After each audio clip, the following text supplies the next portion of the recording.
안녕하십니까? 동일공업고등학교 자동차과 1학년 학생 여러분, 교사 박태환입니다. 4월 둘째 주차 1학년 기초제도 온라인 강의를 시작하도록 하겠습니다. 교과서 37페이지를 펼쳐보도록 하시겠습니다. 이번 4월 둘째 주차 온라인 학습은 1교시는 제도의 규격, 도면의 크기 및 척도, 2교시는 제도의 성과 문자, 도면의 치수 기입을 학습하도록 하겠습니다. 3교시와 4교시는 선생님과 함께 교과서에 있는 대단원 문제 또는 선생님이 구한 평가 문제를 통해 여러분들과 함께 대단원이 제도의 규격과 통칙에 대해서 이해하는 시간을 가지도록 하겠습니다. 교과서 38페이지를 펼쳐보도록 하겠습니다. 우선 1교시는 제도의 규격과 도면의 크기 및 척도에 대해서 여러분들과 학습을 할 텐데, 여러분들 만화 사파를 선생님과 같이 보면 휴대전화 충전을 하고 싶은데 충전 단자의 모양이 다르다면이라는 주제와 함께 제도의 규격에 대한 중요성을 여러분들은 알 수 있겠습니다. 자, 여러분들 일반적으로 스마트폰 충전할 때 여러분들 갤럭시 쓰는 학생도 있을 테고 아이폰 쓰는 학생들도 있을 텐데, 어찌됐거나 앞에 여러분들 휴대폰에 연결하는 단자는 다르지만 결국 충전기나 컴퓨터나 노트북에 연결하는 USB 단자는 일치합니다. 이것을 통해 휴대폰 제조사나 모델에 따라서 세부적인 앞 USB의 규격은 다를 수 있지만 결국 컴퓨터나 충전기 본체의 기호는 표준 USB 단자는 일률적인 규격으로 만들어짐을 확인할 수 있겠습니다. 교과서 39페이지를 펼쳐보도록 하겠습니다. 제도의 규격에서 우선 표준의 개요에 대해서 학습해 보겠습니다. 표준의 뜻은 표준이란 관계되는 사람들 사이에서 이익이나 편리가 공정하게 얻어지고 통일화, 단순화를 위하여 물체, 성능, 배치, 상태, 동작, 순서, 방법, 권한 등에 대하여 정한 결정을 뜻합니다. 대부분의 나라에서는 산업 전 분야의 제품 및 시험 제작 방법 등의 국가 표준을 만들어 규정하고 있는데, 우리나라에서는 한국산업표준 KSA 0001에서 정의하고 있겠습니다. 표준은 동일 제품 간 부품이 통일되어 경제성을 높여주며 제품을 만드는 사람 사이의 의사소통을 원활하게 합니다. 또한 신기술을 많은 사람들이 이용할 수 있으며 소비자의 안전과 공익 증진에 기여합니다. 표준의 필요성은 표준은 생산, 소비, 유통 등 제조에 관련된 여러 분야의 능률과 경제성을 높여주는데, 이러한 표준의 필요성을 구체적으로 살펴보면 다음과 같습니다.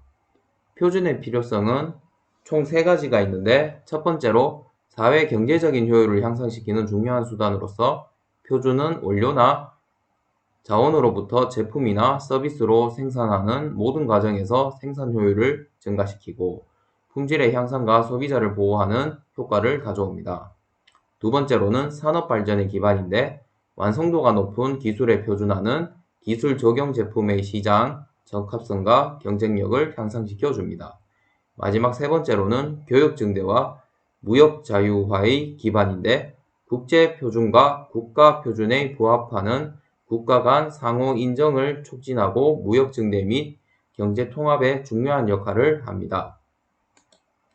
교과서 40페이지를 펼쳐보도록 하겠습니다. 표준의 규격에 대해서 알아보면 표준 규격의 종류로는 총 사내표준, 단체표준, 국가표준, 국제표준 크게 4가지가 있습니다. 첫 번째, 사내표준은 회사나 공장 등에서 업무에 적용할 것을 목적으로 정한 표준으로 기업이나 공장에서 심의, 규정하여 해당 기업 또는 공장 내에서 사용하는 표준 규격입니다. 여러분들이 졸업 후 회사에 취업하게 되면 여러분들이 일하는 업체에서 사내표준을 사용하여 여러분들이 회사에서 요구하는 도면을 제작할 수도 있겠습니다. 두 번째, 단체표준은 사업단체나 학회, 협회 등에 의해 제정된 규격으로 단체 구성원이나 사업 분야, 학회, 협회에 적용되는 표준 규격입니다. 여러분들이 예를 들어서 대학교 기계공학과를 지원해서 입학하게 되면 여러분들이 우리나라 한국 내에서도 기계공학협회 관련 기술 문서를 작성할 때는 그 기계공학협회에 준용하는 단체 표준 규격을 써야 됩니다. 세 번째, 국가표준은 그 나라의 이해관계자들이 협의하고 심의 규정한 것으로 한 국가 내에서 사용하는 표준 규격입니다. 국가표준 규격의 명칭은 표 2-1과 같습니다. 자, 여러분들 41페이지에 펼쳐보면 국가표준 규격 명칭이 있는데 그 이전에 더 알고 가기를 여러분들과 살펴보도록 하겠습니다. 국가통합인증마크 중 K의 형상은 K와 C를 하나로 연결하여 국제적 통합성을 강조하고 워드 타입을 심벌 형태로 형성하여 인증마크로서의 속성 표현을 말합니다. 이 마크는 국가통합인증마크라고 여러분들은 상식적으로 알고 있길 바랍니다. 이러한 엠블럼은 여러분들이 전자제품을 구입할 때 많이 볼 수 있겠습니다. 자, 41페이지의 국가표준 규격 명칭을 보면 첫 번째 K 그림은 대한민국 규격의 KS고 ANSI는 미국, BS 하트 모양은 영국, CSA는 캐나다, DIA는 독일, GB는 중국 표준, JIS는 일본 공업 표준, NF는 프랑스 표준. 이렇게 8개의 국가표준 규격은 여러분들이 상식적으로 알고 있기 바랍니다. 국가표준 다음으로 마지막으로 국제표준을 살펴보면 국제표준은 총 ISO, IEC, ITU, ISO인 경우에는 국제표준화기구, 전기 분야 외 산업 전반 서비스 분야에서는 ISO를 사용합니다. 전기 전반 분야에서는 IEC 국제전기표준회의를 쓰고 전기통신 전반에는 ITU 국제전기통신연합 엠블럼을 씁니다. 자, 여기서 ISO 인증 제도를 선생님이 간단히 설명하면 국제표준화기구 ISO에서 기술위원회 TC에서 제정한 품질 경영과 환경 경영에 관한 국제 규격으로 통상 활동을 원활하기 위해 ISO에서 제정한 공급자와 구매자 사이의 품질 환경 경영에 관한 기준입니다. IAC는 선생님이 방금 설명한 것과 같이 국제전기표준회의를 국제전기기술위원회라고도 합니다. 자, 교과서 42페이지 세 번째 한국산업표준에 대해서 알아보겠습니다. 한국산업표준의 의미는 한국산업표준은 산업표준화법에 의하여 산업표준심의회의 심의를 거쳐 국가기술표준원장 및 소관부처의 장이 고시함으로써 확정되는 국가표준으로 줄여서 KS라고 표시를 합니다. 두 번째, 한국산업표준의 역사로는 우리나라는 더욱 복잡해지고 다양화된 산업에 대비하여 1961년 국가적으로 통일된 표준화법을 제시하고 있습니다. 이후 6차 개정을 통해 현재는 전 부분의 표준화가 적용되고 있습니다. 자, 우리가 1961년에 한국권의 표준화법을 공포를 하였고 1년 뒤인 62년에 토목제도 통칙, 건축제도 통칙에 대한 제정이 이루어졌고 63년에는 KS 표시 허가 제도 실시, ISO와 IEC에 가입을 하였고 1966년에는 제도 통칙 KSA 00052 제정되어 제도 규격으로 확정되었습니다.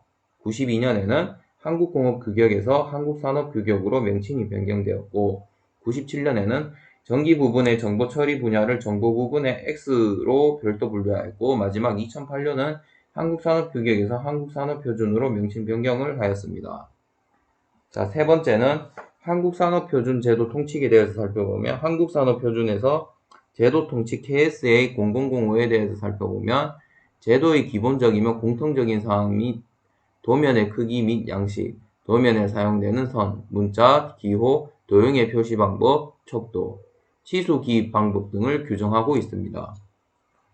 제도 통칙은 표 2-3의 표준 규격을 인용하여 총괄적으로 규정하고 있습니다.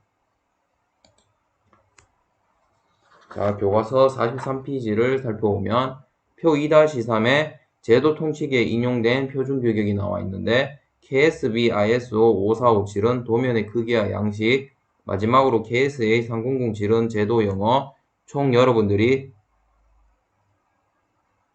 7가지의 제도 통칙에 인용된 표준 규격은 여러분들이 한번 읽어보시기 바랍니다. 다음으로 한국산업표준의 분류체계를 알아보도록 하겠습니다. 여러분들 KS 국가 분류체계라는 것은 여러분들이 알고 있겠죠? 한국산업표준은 기본 부분 A부터 정보 부분 X까지 총 21개 부분으로 구성되고 크게 제품표준, 방법표준, 전달표준으로 분류할 수 있겠습니다. 첫 번째, 제품표준은 제품의 형상, 지수, 품질 등을 규정한 것입니다. 두 번째, 방법표준이란 시험, 분석, 검사 및 측정 방법, 작업표준 등을 규정한 것입니다. 마지막으로 전달표준은 용어, 기술, 단위, 수열 등을 규정한 것입니다. 여러분들 총 21개 부분으로 구성된 한국산업표준의 분류체계 표 2-4는 한번 여러분들이 기호를 읽어보시기 바랍니다. 자, 더 알고 가기를 살펴보면 도면에서 자주 사용되는 금속 재료의 표기 방법에 대해서 나왔는데 예를 들어서 기계 구조형 탄소 강제면 KSD 3752 SM45C로 표기를 해야 됩니다. 여기서 KSD 3752를 표현하는 첫 번째 기호는 KS 한국산업표준 D 부분별 기호 금속을 나타내고 3752는 분류 번호를 나타냅니다. 두 번째 기호 S는 재질을 나타내는 부분이며 영어의 머리 글자나 원소 기호 등을 표기합니다. 스틸 강철이기 때문에 S입니다. S는 강철, CU는 구리, AL은 알루미늄입니다. 세 번째 기호는 판, 관, 선, 봉 등 제품의 규격명, 형상별 종류나 용도를 나타내는 부분이며 영어 표기의 머리 글자를 표시합니다. 그리고 마지막 네 번째는 재료의 종류를 표시하며 재료의 종류 번호, 탄소 함유량, 최저 인정 강도 등을 표시합니다. 탄소 함유량은 0.4에서 0.5의 중간값을 나타냅니다.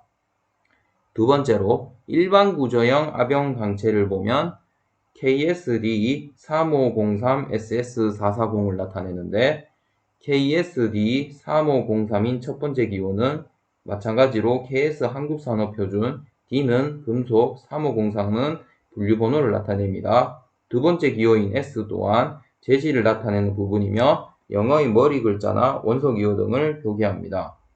세 번째 기호는 마찬가지로 판, 관, 선, 봉 등 제품의 규격명, 형상별 종류나 용도를 나타내는 부분이며 영어 표기의 머리 글자로 표기합니다. S 스트럭처의 약자 구조고 튜브는 관입니다. 마지막 네 번째 기호 440은 재료의 종류를 표시하며 재료의 종류 번호, 탄소 함유량, 최저 인장 강도 등을 표시합니다. 최저 인장 강도가 440N/mm 제곱을 나타냅니다. 자, 45페이지 자, 선생님과 학습한 내용에 대해서 제도의 규격에 대해서 45페이지 중단원 정리하기를 통해 정리하도록 하겠습니다. 표준의 뜻이란 관계되는 사람들 사이에서 이익이나 관리가 공정하게 얻어지고 통일화, 단순화를 위하여 물체, 성능, 배치, 상태, 동작, 순서 방법, 권한 등에 대하여 정한 결정을 뜻합니다. 표준의 효과는 동일 제품 간 부품이 통일되어 경제성을 높여주며 제품을 만드는 사람 사이의 의사소통을 원활하게 합니다. 표준 규격의 종류로는 표준 규격에는 사내표준, 단체표준, 국가표준, 국제표준이 있습니다. 한국산업표준은 제도의 통칙으로 제도의 기본적이며 공통적인 사항에 대해 규정 KSA 0005 하고 있습니다. 한국산업표준 분류는 기본 부분 A부터 정보 부분 X까지 21개 부분으로 구성되며 제품표준, 방법표준, 전달표준으로 분류합니다.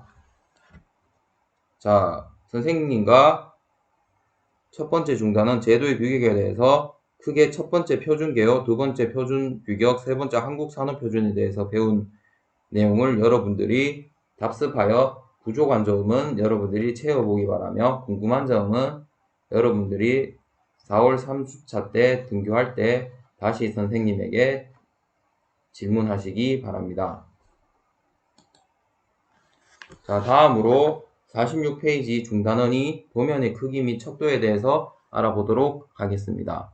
생각열기를 선생님과 같이 살펴보면 자전거를 만들기 위해서는 자전거의 구조는 프레임, 구동 부분, 조향과 제동 부분, 바퀴의 네 부분으로 구분할 수 있으며 자전거는 프레임, 구동 부분, 조향과 제동 부분, 바퀴를 제작하여 조립을 하는데 각각의 부품을 제작하기 위해서는 부품들의 모양과 치수, 제작 방법 등이 기입된 도면이 반드시 필요합니다.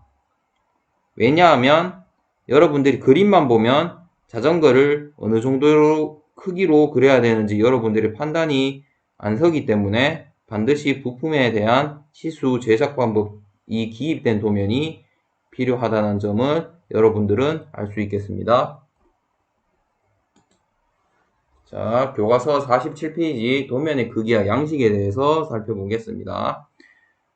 도면의 크기를 규격화, 표준화하면 도면의 정리나 보관, 관리 등이 편리하고 이용자도 혼란이 생기지 않습니다. 한국산업표준의 제도 통칙이나 기계제도 통칙에 규정된 도면의 크기는 KSB ISO 5457에 따릅니다. 자, 그리고 그림 A에 A0와 A4의 경우가 있는데 여러분들 A 뒤에 숫자가 작을수록 규격이 큰 도면인 것은 여러분들이 알고 있는 사실입니다. 주로 B, A4 경우 가로 210, 세로 297을 많이 씁니다. 여러분들 그 참고하시기 바라고 표 2-5 도면의 윤곽지수는 KSB ISO 5457 넘버링을 부여하는데 A0부터 A4 크기의 재단한 용지 규격이 우리가 흔히 용지별 규격을 지금 표기하고 있습니다. 제도 공간은 여러분들이 재단한 용지에 딱 맞게 쓰는 게 아니라 보통 그림상으로는 A0나 A4까지 보통 20에서 30mm의 여백은 줍니다. 여러분들 여기서 확인해 보시면 되고요. 재단하지 않는 용지는 보통 여러분들이 원단 펄프로 종이를 만들어내는데 보통 이 정도 펄프 원본으로 종이를 대략적인 초기 공정이 이루어져야 이렇게 재단한 용지에 딱 맞게 A4 용지 210에서 297 이렇게 재단을 할 수 있습니다. 자, 도면의 크기를 보면 자, 아래에 보면 부연 설명을 하면 제도 용지의 크기는 한국산업표준에 따라 A 계열의 종이를 사용합니다. 네, 보통 A를 많이 사용합니다. 도면은 제도 용지의 세로와 가로 길이의 비율은 1대 √2입니다. 이게 무슨 말이냐 하면 가로보다 세로가 1.4배 길다고 여러분들이 해석하면 됩니다. 여러분들 √2가 숫자로 표현하면 1.412 정도 됩니다. A0의 용지의 넓이는 약 1m 제곱입니다. 큰 도면을 접을 때는 A4 크기로 접는 것을 원칙으로 합니다. 도면의 크기는 대상물의 크기, 도형의 복합성 등을 고려하여 가능한 최소한 크기로 선정합니다. 자, 교과서 48페이지를 펼치도록 하겠습니다. 도면의 양식에 대해서 알아보면 도면에서는 도면 및 설계자에 대한 정보와 도면 관리에 필요한 사항들을 표시할 수 있도록 일정한 양식이 마련되어 있습니다. 도면에서 반드시 그려야 할 양식에는 윤곽선, 중심마크, 표제란 등이 있으며 필요에 따라 도면구역, 재단마크 등을 그립니다. 윤곽선은 재단된 용지의 제도 영역을 4개의 변으로 둘러싸는 윤곽은 여러가지 크기가 있는데 왼쪽 윤곽은 20mm의 폭을 가지며 자, 쌤이 방금 설명했습니다. 이것은 철할 때 여백으로 사용되기도 하고 다른 윤곽은 10mm로 표기할 수도 있습니다. 보통 0.7mm 굵기의 실선으로 윤곽선을 그립니다. 두 번째, 중심 마크는 도면을 다시 만들거나 마이크로필름으로 만들 때 도면의 위치를 잘 잡기 위하여 4개의 중심 마크를 표시합니다. 이 마크는 재단된 용지의 두 대칭축의 끝에 표시합니다. 구역 표시의 경계에서 시작하여 도면의 윤곽을 지나 10mm까지 0.7mm 굵기의 실선으로 중심 마크를 표기합니다. 표제란은 도면의 오른쪽 아래에 그리며 원칙적으로 도면 번호, 도면, 기업체명, 제도자 이름, 작성원일, 척도, 투상법 등을 기입합니다. 표제란은 도면의 크기에 따라 적당한 크기로 만들며 일반적으로 도면의 방향과 일치합니다. 잠깐 알고 가기를 보면 재단 마크는 수동이나 자동으로 용지를 잘라내는데 편리하도록 재단된 용지의 내변의 경계에 재단 마크를 표시합니다. 도면 구역은 도면 중에 특정 부분의 위치를 지시하는 편의를 위하여 도면의 구역을 표시하는 것이 좋겠습니다. 자, 교과서 49페이지 도면에 사용되는 척도에 대해서 살펴보도록 하겠습니다. 척도란 대상물의 실제 크기와 도면에서 표시한 대상물의 크기 비율입니다. 도면 작성 시에는 물체의 크기나 모양을 바탕으로 제도 용지의 크기를 고려하여 균형 있게 배치할 수 있도록 척도를 결정해야 합니다. 일반적으로 시계 부품처럼 작고 복잡한 물체는 실물보다 크게 나타나며 건물과 같이 큰 물체는 실물보다 작게 나타납니다. 두 번째, 척도의 종류로는 크게 현척, 축척, 배척이 세 가지가 있습니다. 현척은 나타내려는 물체를 실물 크기로 그대로 그렸을 때의 척도이며 이는 실물과 같은 크기로 그렸기 때문에 치수를 읽지 않아도 크기를 알 수 있고 치수나 모양의 착오가 적습니다. 축적은 물체의 크기를 실제보다 작게 나타내는 척도이며 배척은 물체의 크기를 실제보다 크게 나타내는 척도입니다. 물체를 도면에 그릴 때는 물체의 크기와 모양, 구조에 따라 도형이나 치수를 명확하게 나타낼 수 있는 축척을 선택해야 합니다. 여러분들 49페이지 아래에 보면 자, 배척, 현척, 축척을 권장 척도로 표기한 게 있는데 배척은 앞 숫자가 크고 현척은 앞뒤 숫자가 동일하고 축척은 뒤 숫자가 더 크다는 점은 여러분들은 알 수 있겠습니다. 이렇게 표기하면 됩니다. 그림처럼. 예를 들어서 2대1로 표기하면 실제보다 2배 크게 그린 배척이라고 할 수 있고 현척은 똑같이 그리니까 1대1, 1대2인 뒷숫자리가 크면 실제 모양보다 2배 작게 그린 축척이라고 여러분들은 이해하시면 되겠습니다. 자, 교과서 50페이지를 살펴보면 척도의 표시 방법에 대해서 살펴보도록 하겠습니다. 여러분들이 이해하기 쉽게는 선생님이 방금 설명한 것처럼 그렇게 이해를 하면 되는데 척도의 표시 방법은 한국산업표준 제도 관련 규격의 제도에 사용하는 척도에 따릅니다. 척도는 AB의 방식으로 표시하는데 A는 도면에서 대응하는 크기를 의미하고 B는 물체의 실제 크기를 의미합니다. 축적의 경우에는 A를 1, 배척의 경우에는 B를 1로 표시합니다. 척도는 다음과 같이 척도 A와 B의 형식으로 표시합니다. A는 도면에서의 크기고 B에서는 물체의 실제 크기입니다. A를 크게 그리면 여러분들이 배척이라고 할 수 있겠고, B를 크게 그리면 여러분들이 축적이라고 할 수 있겠습니다. 자, 적도의 기입 방법에 대해서 알아보도록 하겠습니다. 같은 도면에서는 같은 척도를 사용하는 것이 원칙이며, 도면의 치수는 척도와 관계없이 물체의 실제 치수를 기입합니다. 두 번째, 같은 도면에서 서로 다른 척도를 사용할 때는 주요 척도를 표제라 안에 기입하고 그 외의 척도는 상세도의 참조 문자 또는 부품 번호 부분에 기입합니다. 세 번째, 도면의 치수와 비례하지 않을 경우에는 치수의 밑줄을 긋거나 비례가 아님 또는 ns not to scale 등의 문자로 표시합니다. 여러분들 도면 오른쪽 아랫부분에 표제란 작성할 때 척도를 2:1로 작성하면 여러분들이 배척이라고 알 수 있겠습니다. 자, 더 알고 가기에 보면 배척은 실제 형상보다 크게 그리는 것이고 현척은 그대로 그리는 것이고 축적은 작게 그리는 것입니다.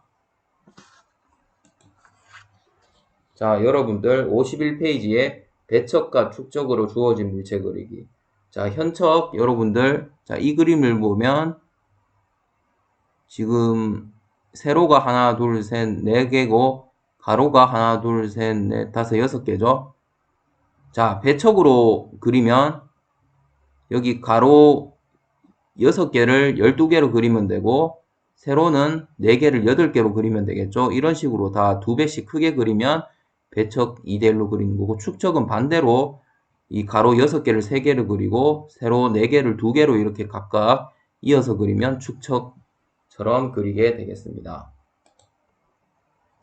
자, 이 또한 마찬가지로 도면의 크기와 척도도 이렇게 현척, 이거는 축척이라고 보면 되죠. 이거는 이제 축척이니까 1:2로 표기합니다. 배척이니까 이거는 2:1로 표기를 하시면 되겠습니다. 자, 여러분들과 함께 두 번째 중단원 도면의 크기 및 척도에 대해서 학습을 하였는데, 중단원 정리하기 53페이지를 통해 정리를 해보겠습니다. 도면의 크기는 A 단위인 A0, A1, A2, A3, A4가 있고, 도면 접기는 큰 도면을 접을 때는 A4의 크기로 접는 것을 원칙으로 하고, 도면의 양식은 윤곽선은 도면 용지에 그려야 할 영역을 명확하게 하고, 두 번째 중심 마크는 도면의 보관을 위해 마이크로필름으로 촬영하거나 복사할 때 기준이 됩니다. 세 번째, 표제란은 도면의 오른쪽 아래에 그리며 도면 척도 투상법 등을 기입합니다. 도면에 사용되는 척도는 척도의 종류, 축척, 현척, 배척 세 가지가 있고, 척도의 기입 방법은 같은 도면에서는 같은 척도를 사용하는 것이 원칙이며, 도면의 치수는 척도와 관계없이 물체의 실체 치수를 기입합니다. 자, 이상으로 여러분들과 1교시 첫 번째 제도의 규격, 두 번째 도면의 크기 및 척도에 대해서 학습하였습니다. 10분간 휴식하였다가 2교시에는 세 번째 제도의 성과 문자, 네 번째 도면의 치수 기입에 대해서 이어서 온라인 학습을 진행하겠습니다. 잠시 휴식을 취하겠습니다.